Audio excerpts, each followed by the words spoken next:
rapat.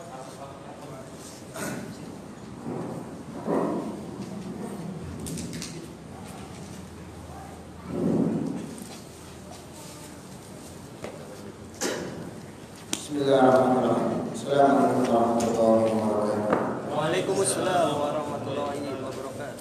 Alhamdulillah rabbil alamin. Waliyussalihin wa la udwana illa 'alal zalimin. Asyhadu an la ilaha illallah wahdahu la syarika lah. Wa asyhadu anna nabiyyana Muhammadan abduhu wa rasuluhu. Allahumma shalli wa sallim wa barik alaihi wa ala alihi wa sahbihi wa man walahu wa la hawla wa la quwwata illa billah. Amma ba'd.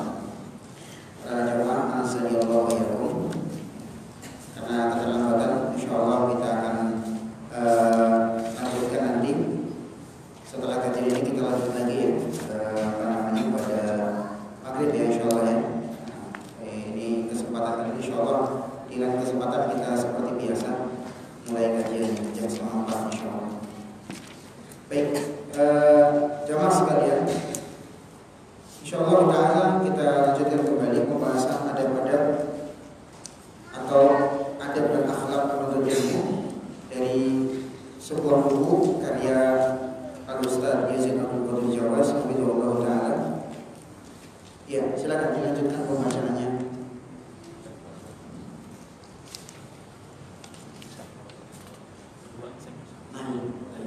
Iya, betul. Lanjutkan.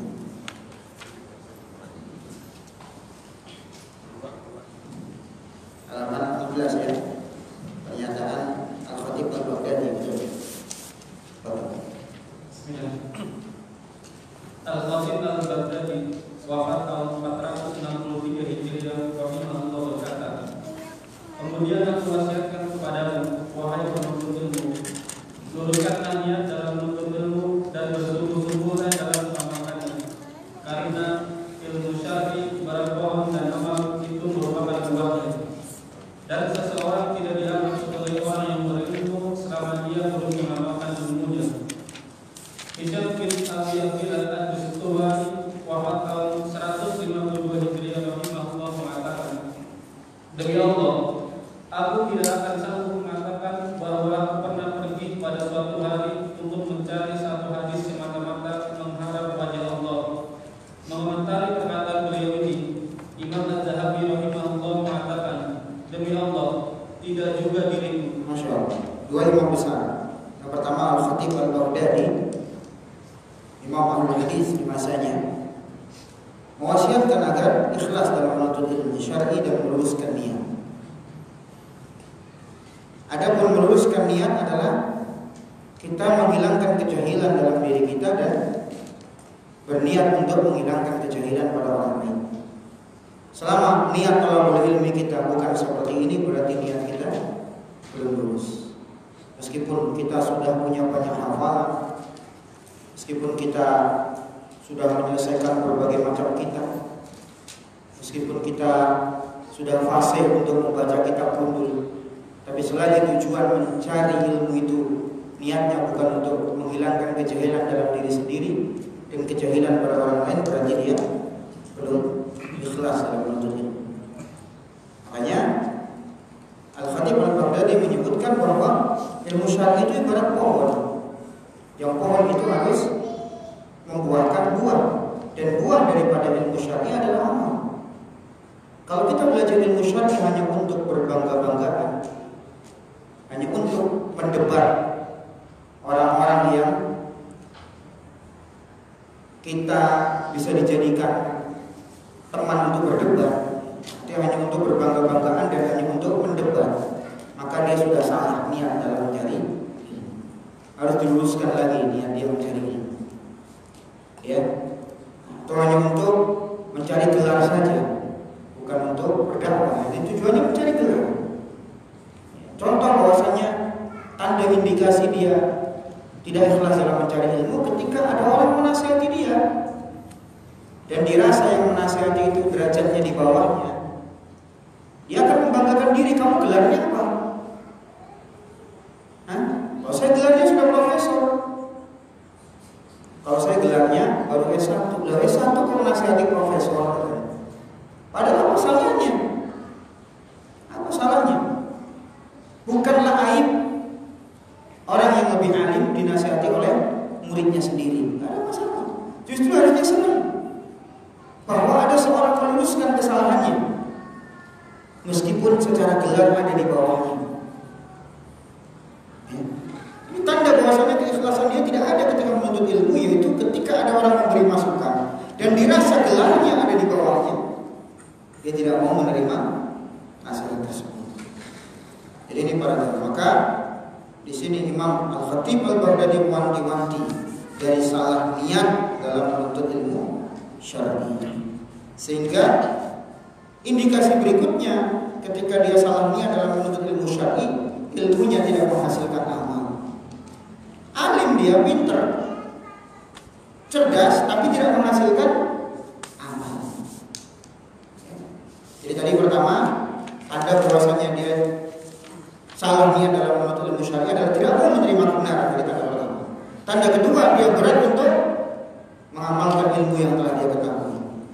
Jadi ilmunya numpuk tapi tidak menghasilkan amal.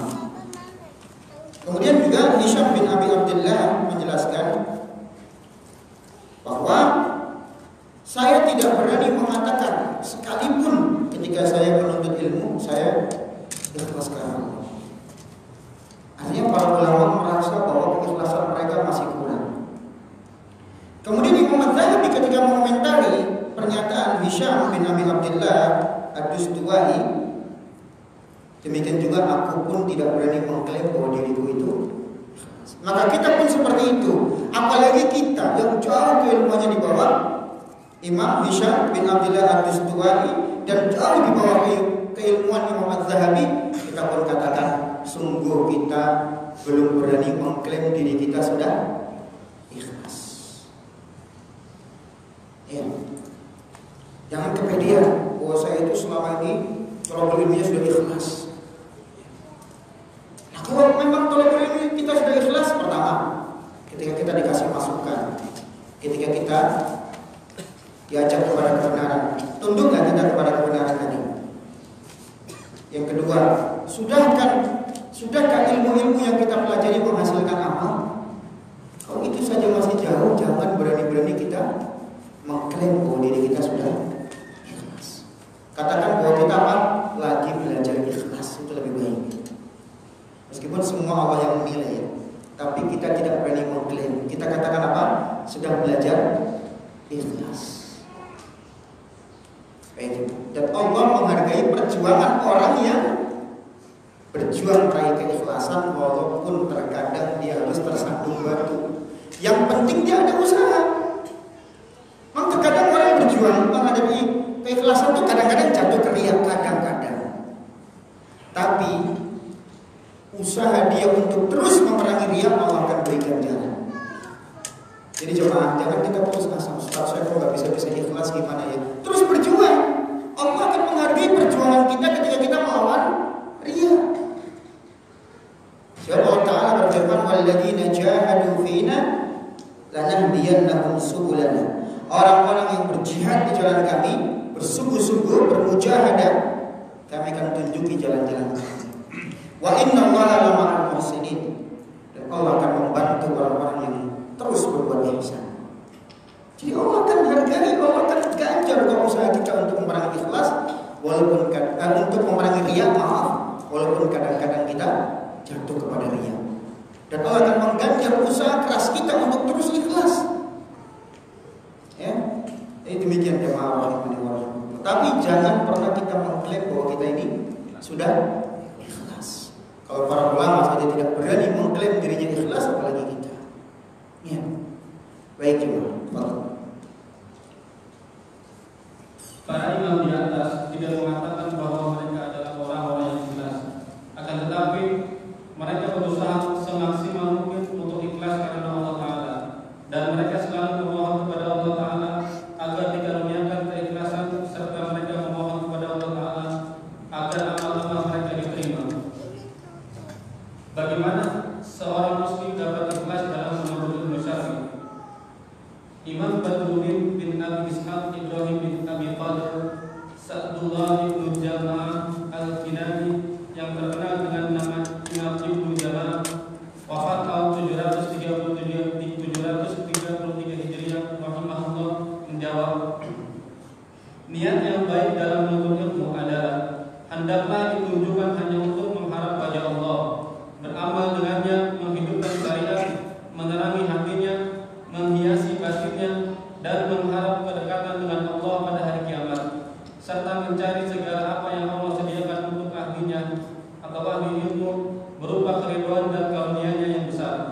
Dan janganlah ia bertujuan dengan menuntut ilmu itu untuk memperoleh keuntungan duniawi seperti kepemimpinan, jabatan, kehormatan, dan harta. Berbangga di hadapan teman-temannya, diagungkan manusia, menjadi pemimpin di majelis dan yang sepertinya. Luar biasa ini penjelasan Imam Badruddin Ibnu Jama'ah. Ya, dalam kitabnya Tadhkiratus Samin wal Mutakannim. Ini kitab luar biasa. Mungkin setelah ini coba kita akan kaji kitab Tadhkiratus Samin wal Mutakannim. Bagus sekali kitab ini. Baik, jemaah sekalian. Imam Badruddin menjelaskan kapan seorang thalabul ilmi itu ikhlas. Beliau menjelaskan seorang thalabul ilmi dikatakan ikhlas ketika dia berthalabul ilmi hanya mengharap wajah Allah. Itu. Dia gak ingin pahala siapapun. Dia thalabul ilmi bukan karena ingin dipuji, bukan karena ingin mendapatkan posisi apapun, tidak, tapi dia benar-benar mengharap wajah. Pokoknya saya thalabul ilmi ini ingin diganjar oleh Allah, tidak mau dipuji oleh siapapun. Kemudian berikutnya tanda ikhlas dalam thalabul ilmi kata Ibnu Jama'ah adalah mengamalkan ilmu tersebut. Setelah dia mendapatkan ilmu, dia berusaha mengamalkan. Bukan dia mendapatkan ilmu untuk berbangga-bangga. Saya sudah bisa baca kitab. Saya sudah mahir berbahasa Arab. Saya sudah apa? Sudah menghafal ribuan hadis. Saya sudah orator dalam berkhutbah. Saya sudah layak untuk jadi dai, untuk berceramah di mana-mana. Bukan untuk itu. Ceramah saya sudah mulai disukai, sehingga lumayan nanti kalau banyak jobnya, banyak tawarannya, banyak tawarannya, banyak upahnya. Bukan itu tujuannya. Tapi apa? Tujuannya adalah dalam rangka untuk mengamalkan ilmu tersebut. Kemudian tujuan lainnya adalah untuk menghidupkan syariat. Jadi seorang dikatakan ikhlas ketika tujuan dia mencari ilmu menghidupkan apa? Syariat. Ya, menghidupkan syariat. Menghidupkan syariat itu bagaimana? Menghidupkan syariat itu bagaimana? Mas, yang di sini menghidupkan syariat maksudnya apa?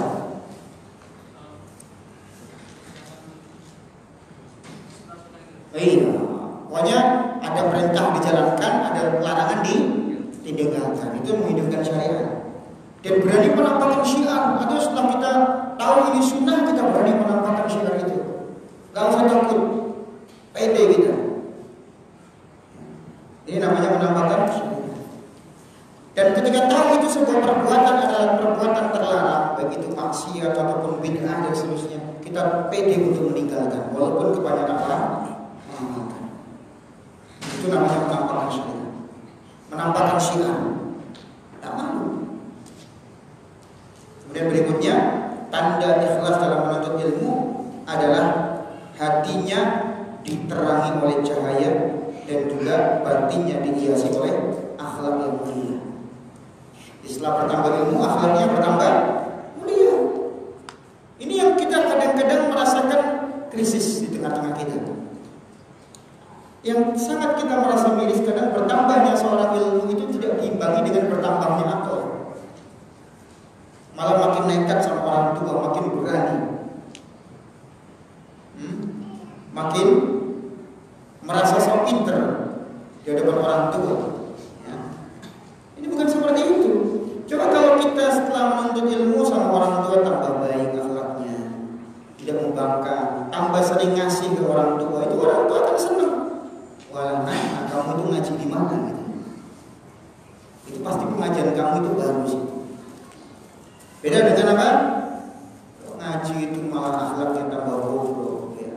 Ngutang, kabur, sama istri kasar, istri juga sebaliknya sama suami tambah berani. Ini tidak menghasilkan belajarnya, bukan malah tambah akhlaknya, belajar tambah keras hatinya. Seperti orang-orang Yahudi Allah kisahkan dalam Al-Quran, alam ya'nil ladzina amanu an takhsha'a qulubuhum bi dzikrillah. Apa belum tiba saatnya orang-orang yang beriman untuk hatinya lembut, khusyuk di hadapan Allah? Jangan kalian itu seperti orang-orang ahli kitab sebelumnya. Apa kata Allah mereka ahli kitab sifatnya? Fatala alaihimul amad faqasat qulubuhum. Panjang masa melalui mereka, ilmu bertambah kepada mereka, tapi hatinya tambah keras. Tambah pintar bukannya tambah mulia akhlaknya, tambah keras hatinya, malah tambah kasar. Di sosmed ucapannya makin kotor dan provokatif. Akhirnya yang kena ustadznya, yang provokatif matbunya yang kena ustadznya. Ini jamaah ajani Allah ya, bukan tujuannya untuk itu kita menuntut ilmu syar'i. Ya. Tapi apa? Supaya akhlak kita ini terhiasi. Nabi SAW banyak mempengaruhi manusia bukan karena kecerdasan beliau, tapi apa? Karena akhlak beliau. Sebab Nabi nggak pernah berbohong. Sekarang ada orang ngaji itu malah menipu. Ada orang ngaji usaha barang berserikat apa? Kabur bawa utang. Lalu bagaimana? Apa dakwahnya kan menjadi bagus? Kalau orang-orang yang person-personnya ulah apa? Oknumnya kemudian tidak mengamalkan akhlak yang mulia. Ada sebagian ikhwan yang kerjaannya nadur sana nadur sini, habis nadur gak jadi, jadinya ahlul nadur.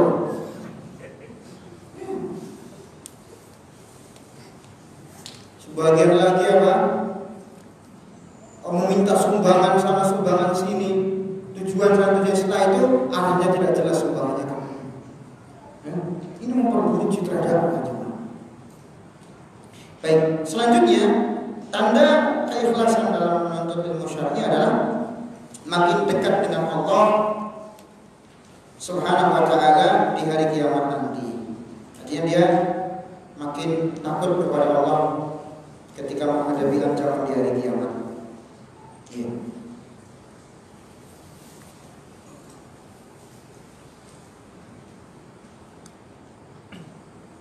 Kemudian juga tanda berikutnya adalah mencari keridhaan Allah Subhanahu wa taala. Jadi dalam segala hal yang dituju adalah ridho Allah. Karena banyak orang-orang berilmu, dia khawatir pengikutnya hilang, akhirnya dia apa? Disetir oleh pengikutnya. Disuruh ngapain saja sama pengikutnya malu. Kenapa? Kalau saya mengamalkan yang seperti ini atau meninggalkan yang seperti ini, pengikut saya hilang. Akhirnya dia tetap loyal di atas kebid'ahan misalnya. Alasannya apa? Takut ditinggalkan pengikutnya.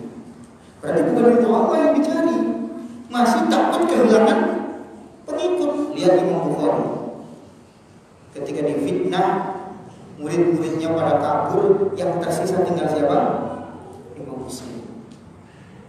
Sampai-sampai Imam Bukhari berdoa, ya kalau memang bumi sudah sempit bagiku ya Allah dan kematian yang terbaik, wafatkan. Sampai seperti itu ya. Dari muridnya banyak sampai apa? Kabur muridnya satu persatu, tinggal yang tersisa yang istiqomah siapa? Tapi Allah punya cara sendiri bagaimana supaya pahala Imam Bukhari besar, mengalir terus sampai sekarang. Akhirnya apa? Allah Subhanahu wa ta'ala jadikan Sahih Bukhari itu berkah. Ya. Meskipun di akhir wafat beliau muridnya tinggal Imam Muslim, tapi Sahih Bukhari nyebar sampai sekarang.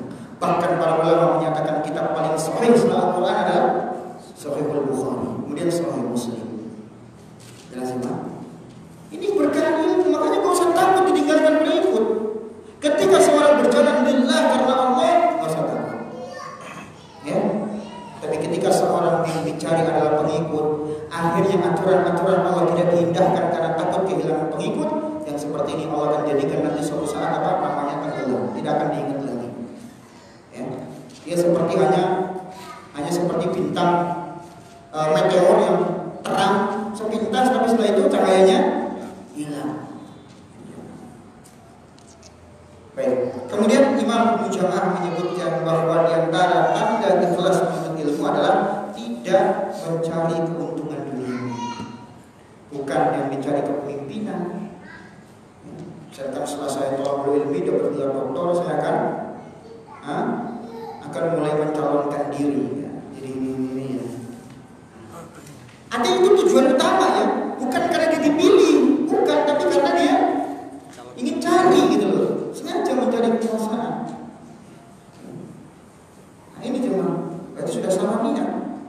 Kemudian ingin mencari jabatan tertentu di sebuah instansi, ya. Kemudian ingin cari apa? Harta tertentu.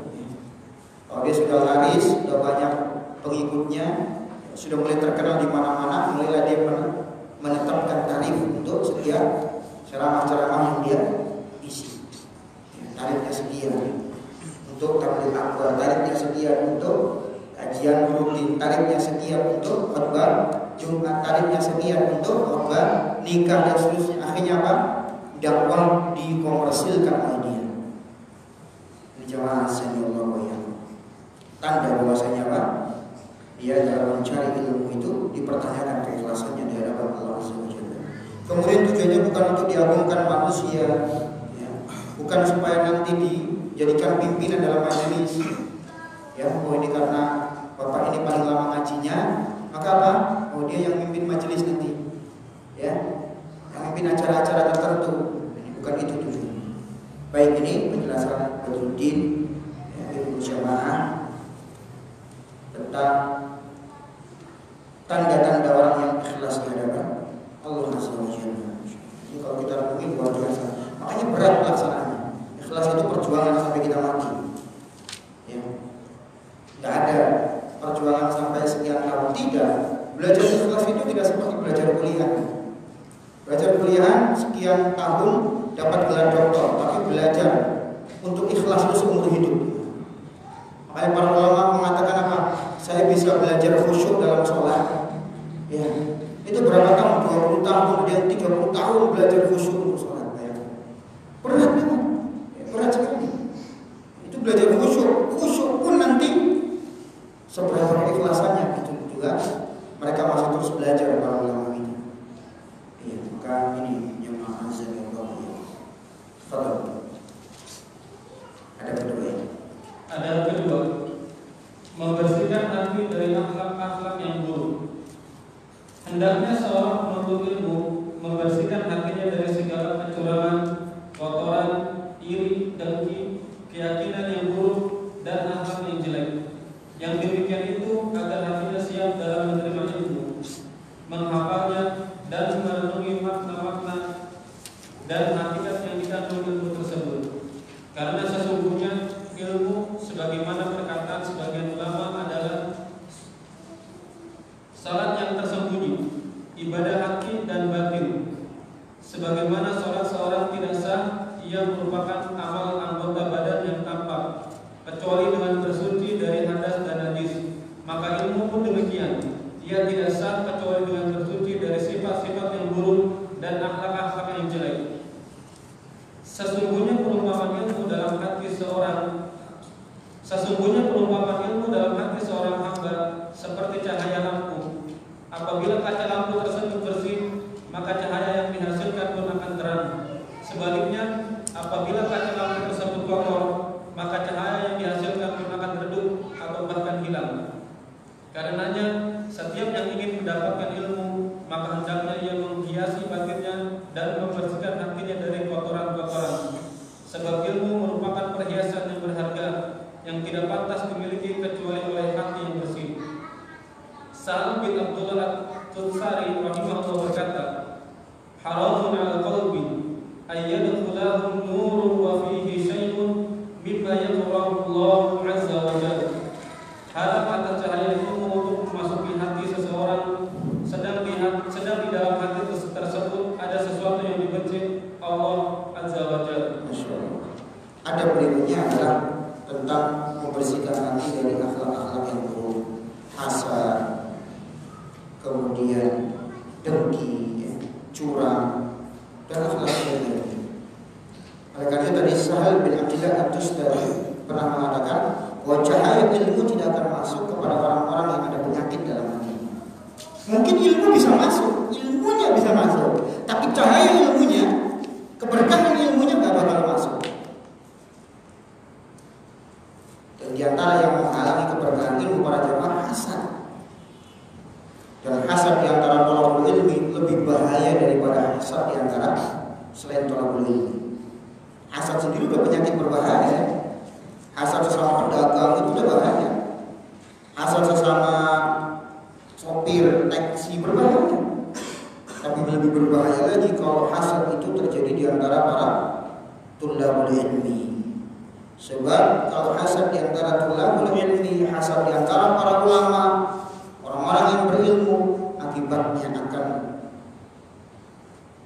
berdampak kepada para pengikutnya. Ini jemaah. Memang hasad itu umumnya terjadi pada orang yang satu profesi, sesama tulabul ilmi hasad, sesama ulama bisa hasad. Maka kita akan ambil contoh hasad antara penuntut ilmu. Misalkan hasad seorang ustaz kepada ustaz lain yang ketika kajian pengikutnya lebih banyak. Sesek rasanya dadanya ini. Makanya dia terus ngecek YouTube-nya ustaz bulan, cek terus berapa yang viewernya. Padahal cuma kajian di masjid live begini, duduk, walaupun yang ikut cuma satu orang atau dua orang, ya. Kata salah satu imam Masjidil Haram, ya, Syekh Saleh Al-Humaid, beliau mengatakan sungguh majelis ilmu yang cuma diikuti satu dua orang lebih baik daripada majelis YouTube yang viewernya ribuan, ratusan ribu bahkan jutaan. Lebih berkah majelis ilmu seperti ini. Sebab yang dikelilingi malaikat, didoakan oleh Allah, didoakan oleh malaikat, dibanggakan oleh Allah. Itu majelis ilmu, bukan majelis YouTube. Walaupun tentunya seorang boleh mengakses YouTube, tapi kalau memang ada uzur, misalkan dia tidak ikut kajiannya karena tempatnya jauh, boleh silakan dia ikuti lewat YouTube. Tapi tentunya kalau tempatnya dekat, memungkinkan, maka majelis seperti ini lebih berkah daripada majelis YouTube yang viewernya bisa sampai jutaan atau ratusan ribu. Lebih berkah. Ya. Tapi lihat kadang-kadang orang sempit dadanya ketika melihat ada orang lain kajiannya lebih banyak. Mulai dicari-cari kekeliruannya, mulai dicari-cari kesalahannya. Sebagaimana gurunya Imam Bukhari pernah merasa sempit. Ketika apa? Imam Bukhari itu murid-muridnya banyak sehingga datang kepada Imam Bukhari, bukan datang kepada gurunya. Akhirnya mulailah guru tersebut mencari-cari kesalahan Imam Bukhari. Menjaga keikhlasan itu. Ya. Antara sesama anggota kajian mungkin ya, bisa juga terjadi seperti itu. Nah, ini hati-hati jemaah rahimani wa rahimakumullah. Antara pengurus masjid kadang-kadang seperti itu. DKM masjid fulan dengan DKM masjid fulan yang lain. Kalau di masjid fulan yang kajian itu jumlahnya banyak. Giliran di masjid sebelah yang kajian pada ustadznya sama, gak begitu banyak. Kenapa ya kok di masjid kita sedikit? Padahal ustadznya sama gitu. Mulai hasad antar para DKM, mulai saling melempar fitnah. Jangan seperti itu. Orang keberkahan sebuah majelis tidak hanya dihitung dengan banyaknya orang saja. Buktinya Imam Bukhari tinggal berapa muridnya? Satu saja, Imam Muslim. Tapi berkah dua orang itu. Ya. Ya memang sudah ada yang majelisnya banyak seperti Imam Ahmad majelisnya. Tapi lihat Imam Ahmad pernah dilarang oleh pemerintah di masanya untuk mengajar, sehingga nggak boleh datang ke majelisnya Imam Ahmad. Nggak bisa ngajar Imam Ahmad. Tersisa ketika itu ada namanya Baqi bin Makhlad. Baqi bin Makhlad itu datang dari Andalusia, Spanyol, pergi ke Baghdad di Irak. Naik apa ya? Pesawat. Belum ada pesawat di masa itu. Jalan kaki menempuh suatu negara ke negara lain, suatu benua ke benua lain. Kan itu dari Eropa ke mana? Timur Tengah, Asia. Kan bayangkan itu jauhnya. Sampai ketemu Imam Ahmad, Imam Ahmad dilarang ngajar. Akhirnya Baqi bin Makhlad nyari akal. Ini udah jauh-jauh ke Baghdad, jangan menyerah. Akhirnya apa? Baqi bin Makhlad menyamar jadi pengemis, pura-pura masuk rumahnya Imam Ahmad. Minta apa? Sedekah. Maksudnya sedekah hadis gitu. Sedekah masuk, ternyata cuma nyatat 2-3 hadis, selesai keluar. Sebab kalau lama-lama ntar dicurigai. Apa yang terpenuhi lama-lama kan? Maka cuma nyatet 1-2-3 hadis keluar. Sampai kemudian datang masa Imam Ahmad diperbolehkan ngajar lagi. Maka Imam Ahmad membanggakan Baqi bin Makhlad ini. Hebat ini orangnya. Murid Imam Ahmad ya, lihat dari banyak dilarang ngajar tinggal berapa? Baqi bin Makhlad sampai diperbolehkan ngajar lagi. Berkah ilmunya. Hah? Makanya para ulama ketika mengajar sekian ribu orang, paling-palingnya jadi ulama hanya berapa orang? Bisa dihitung. Majelisnya Imam Ahmad yang datang ribuan, yang nyatet hanya berapa orang saja, mungkin 400-500 orang saja yang nyatet. Sisanya apa? Hanya melihat bagaimana akhlaknya Imam Ahmad. Jadi begitu. Jadi keberkahan sebuah majelis itu bagaimana majelis ini manfaat. Apapun yang datang, ya kan jemaah, seperti itu. Ini kadang-kadang muncullah hasad ya dari satu ustaz yang lain. Apalagi kalau yang sukses muridnya, ini dulu murid saya nih. Sekarang sudah jadi dai, sudah jadi ustaz, pengikutnya lebih banyak daripada saya. Mulai hasad.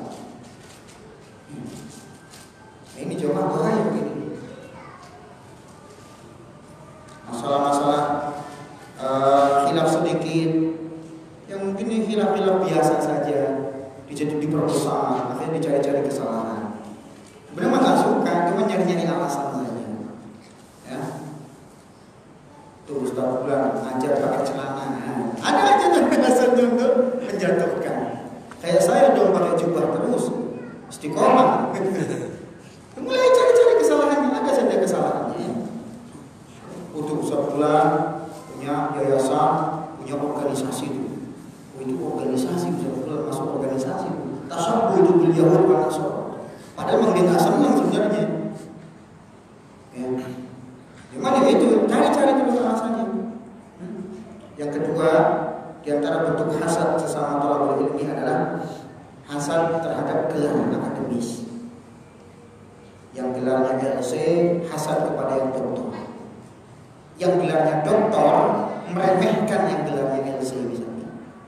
Yang gelarnya MA meremehkan yang gelarnya LC. Yang ganti yang gelarnya MA lagi hasad kepada yang gelarnya doktor. Nah, itu contoh hasad antara thalabul ilmi itu. Menjadikan gelar sebagai tolak ukur untuk sebuah kebenaran. Sehingga ketika menilai sebuah kebenaran yang diajukan, ini kan gelarnya sudah tinggi, ini kan gelarnya sudah sekian, ini kan baru sekian, gitu. Oh ini kan gak punya gelar. Iya, jadi begitu. Kemudian yang gelarnya di bawahnya hasad kepada orang yang gelarnya di atasnya. Perasaan saya dulu lebih cerdas daripada si fulan, kok si fulan sekarang gelarnya lebih tinggi. Kemudian yang ketiga, hasad yang lainnya misalkan apa? Hasad dalam masalah karya tulis ilmiah. Ya, dilihat ada ustaz lain tulisannya lebih banyak hasad. Pokoknya saya harus tulis lagi lebih banyak lagi daripada fulan. Bersaing. Jadi dia nulis buku tujuannya apa? Hanya untuk bersaing. Melihat ustaz ini tulisannya banyak, mulai timbul hasad. Akhirnya dia nulis tujuannya hanya untuk bersaing saja. Jelas ya? Ini juga bentuk hasad. Dilihat bahwa ustaz fulan banyak nulis artikel, akhirnya apa dia? Dia pun banyak nulis artikel. Fulan punya blog di internet, tulisannya banyak, saya pun harus menyayangi tulisannya banyak. Jadi dia bikin tulisan, bikin karya ilmiah, tujuannya apa? Hanya untuk bersaing. Hasad yang lainnya mah mencari-cari kesalahan bacaan imam. Nah ini biasanya antar imam. Cari-cari, mau mulai dulu. Tajwidnya nggak beres dulu. Yang nggak beresnya di mana Ustaz? Pokoknya nggak beres. Kalau ente ngerti tajwid pasti ngerti, gitu aja jawabannya. Padahal hasad sebenarnya. Satu bulan itu baca panjang-panjang dan perhatikan kondisi makmum. Nah, padahal mungkin bacaannya nggak panjang-panjang banget, tapi dicari-cari. Tujuannya apa? Biar nama dia naik. Terkadang seorang memanfaatkan naiknya sebuah popularitas dengan mencari kesalahan. Loh, kalau dicari-cari pasti nemu. Contoh, ya, ini juga termasuk hasad di antara para dai, yaitu mencari-cari kesalahan dalam ceramah. Kalau ini antar imam ya, nah, ini sekarang antar penceramah juga seperti ini. Cari-cari, YouTube-nya semua dikumpulkan. Cek. Nanti pasti ada itu kesalahannya, pasti. Namanya ustadz apalagi jam terbangnya tinggi, kalau dicari-cari kesalahannya pasti ketemu. Namanya juga orang ngomong kan kadang kepleset, kadang bagaimana kan, padahal dia nggak sengaja. Maka kita masuk kaidah lazimul qaul laisa bil qaul illa idza tasama bihi sahibu. Padahal konsekuensi dari ucapan bukanlah ucapan kecuali kalau orang yang mengucapkannya meyakini, benar-benar memberlakukan ucapan itu. Kecuali kalau nggak sengaja, ya nggak sengaja. Namanya juga orang ceramah kadang-kadang keliru ngomong, kadang-kadang kurang mengucap sehingga salah jawab pertanyaan. Wajar, yang penting setelah itu dia rujuk, nggak masalah. Tapi kan ada orang di situ pintar, kesalahannya sudah nemu, ini sebar YouTube-nya, atau sebar dia bantahan dengan YouTube yang lain. Ya, ini jemaah azanillahu ya. Padahal ya kalau dipikir-pikir ya, coba setiap kita kalau lihat ceramah, ngecek ceramah kita, cek di rumah pasti akan ketemu kesalahan. Saya kadang-kadang ya, sesekali saya ngecek ceramah saya di beberapa tempat. Saya lihat lagi, saya mengucap, ada beberapa kesalahan. Mungkin saya itu kadang-kadang bisa sampai 5 kesalahan, mungkin 10 kesalahan dalam ngomong. Kadang-kadang salah dalam berdalil, atau lapan dalilnya kadang-kadang kurang. Itu biasa, cuma mungkin antum nggak tahu. Tapi kalau saya ngecek, tahu kan ini salahnya nih, 1, 2, 3, selesai dengerin. Makanya jangan salah-salah ya. Mendingan kayak gitu tuh kita ngecek deh kesalahan kita dulu daripada sebelum kita ngecek kesalahan orang lain. Kecuali memang kesalahannya sudah sangat fatal, memang biasa dia melakukan kesalahan, itu lain urusan. Tapi kalau seorang asalnya dia ahlus sunnah, asalnya dakwahnya sunnah, asalnya manhajnya ahlus sunnah, ada melakukan kesalahan dan salah juga berikan udzur. Kecuali memang dia asalnya memang bukan ahlus sunnah dan memang dia mendukung manhajnya ahlul batil, yang lain itu urusan. Jadi lihat dasar dari awalnya dulu. Kalau mau nyari kesalahan bakal banyak dari kesalahan-kesalahan kita. Pasti ada, dan cari pasti nemu kesalahan itu. Ya. Kemudian jemaah contoh lainnya dari hasad kepada sesama thalabul ilmi adalah mencari-cari fatwa yang fatwa tersebut membuktikan kesalahan saudaranya. Cari-cari fatwa ulama. Untuk menjatuhkan kesimpulan gampang. Dia afiliasinya ke radio tertentu, ke TV tertentu. Cari fatwa ulama yang mentahdir radio dan TV itu. Alhamdulillah disebut. Oh, Syekh Fulan sudah mentahdir radio anu, TV anu, ditahdir bersama ulama Fulan. Ya. Cari-cari kesalahan. Ayo, cari-cari informasi, kemudian dilaporkan kepada syekh-syekhnya informasi-informasi yang tidak benar sehingga syekhnya berpendapat sesuai dengan informasi itu. Itu jemaah. Ya, sehingga muncullah fanatisme terhadap media. Media tidak lagi bukan sarana tapi jadi fanatis. Jangan ke radio fulan tapi radio saya. Intinya kan begitu nanti akhir-akhirnya. Ya, padahal kita lihat mungkin radio itu sama-sama syiarnya mendapatkan sunnah, tapi karena hasad mulailah cari-cari. Kecuali kalau memang radio pada dasarnya dia menyebarkan kebatilan, itu lain urusan. Jadi pada dasarnya mungkin dua-duanya dulu belajar bareng satu guru, kemudian bisa masing-masing punya medianya saling serang satu dengan yang lain. Cari-cari kesalahan, cari-cari fatwa ulama mendukung dia dan menyalahkan saudaranya. Cuma gampang kalau cuma nyari-nyari fatwa ulama, ya, untuk membenarkan itu gampang. Tapi kita harus jujur, begitu nggak kondisinya? Karena tahunya terkadang ulama berfatwa yang sesuai dengan pertanyaan orang yang bertanya. Terkadang ulama nggak tahu nih media ini gimana bentuknya, nggak ngerti. Ya, sebagian ada yang mau kelakui seperti itu. Dan jemaah azanillahu wa iyyakum, untuk menghilangkan hasad ini tentunya pertama ya saling memberi hadiah satu dengan yang lain. Coba untuk menghilangkan hasad, coba saling memberi hadiah, saling berkunjung ya. Insyaallah permusuhan akan berakhir, saling berkunjung, saling memberi hadiah. Sudah kalah satu orang. Ya, ini jemaah azanillahu wa iyyakum. Ya, demikian insyaallah pada maghrib kita lanjutkan materi kita sekaligus tanya jawab. Subhanallah wa bihamdika, asyhadu an la ilaha illa anta, astaghfiruka wa atubu ilaik. Assalamualaikum.